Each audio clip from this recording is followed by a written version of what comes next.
কিছু কিছু হাদিয়া আল্লাহ রাসূল সাল্লাল্লাহু আলাইহি ওয়াসাল্লাম ফিরিয়ে দিতেন না। এর মধ্যে একটা হচ্ছে মধু। মধু দিলে বলতেন না যে না নিব না। আতর ফিরিয়ে দিতেন না। বালিশ, বালিশ খুব পছন্দ করতেন। আল্লাহ রাসূল ঠেকনা দিয়ে বসতে পছন্দ করতেন। সুবহানাল্লাহ পড়েন। রাসূল সাল্লাল্লাহু আলাইহি ওয়াসাল্লামের কাছে একটা কসমেটিক্সের বক্স থাকতো সব সময়, জরুরি 5-6টা জিনিস এর ভেতরে থাকতো। ওখানে আল্লাহ রাসূল সাল্লাল্লাহু আলাইহি সাল্লাম চিরুনি রাখতেন। চিরুনি, আপনারা চুল আঁচড়ান তো চিরুনি দিয়ে, সবসময় পরিপাটি থাকবেন, এটা সুন্নাহ। পরিচ্ছন্ন ফিট থাকা, সবসময় গেট আপটা ভালো থাকা, এটা সুন্নাহ। আল্লাহ রাসূল সাল্লাল্লাহু আলাইহি ওয়াসাল্লাম কোনো বিদেশি ডেলিগেট আসলে তাদের সাথে দেখা করার আগে সময় নিতেন, নিজেকে গুছিয়ে নিতেন। সুবহানাল্লাহ পড়েন। চুলগুলো আঁচড়ে রাখতেন এই চিরুনি দিয়ে। তাহলে ব্যক্তিগত কসমেটিক্স বক্সে আল্লাহ রাসূল সাল্লাল্লাহু আলাইহি ওয়াসাল্লাম যে জিনিসগুলো রাখতেন তার মধ্যে একটি হচ্ছে চিরুনি।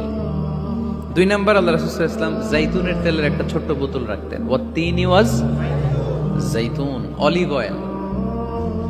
অলিভ অয়েলের ওয়াজ করেছি গত বছর। যেখানেই আমার সাথে লোকজনের দেখা, কয় হুজুর এখন থেকে অলিভ অয়েল মাখি আমি, এজন্য সুন্দর হয়ে গেছি। তো অলিভ অয়েল রাখতেন, চিরুনি রাখতেন। এরপরে সুরমাদানি রাখতেন, সুরমা, চোখে আল্লাহ রাসূল সাল্লাল্লাহু আলাইহি ওয়াসাল্লাম সুরমা দিতেন। এরপর আল্লাহ রাসূল সাল্লাল্লাহু আলাইহি ওয়াসাল্লাম উতুর রাখতেন, উতুর পারফিউম, আতর দিতেন।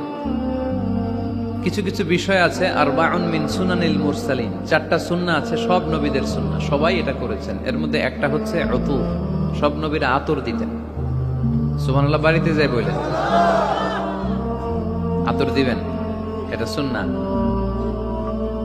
আপনার ইমপ্রেশনটাকে আরো সুন্দর করবে। First impression lasts long. প্রথম দেখায় যারা ভাল লাগে এটা সবসময় ভাল লাগে, ঠিক কিনা?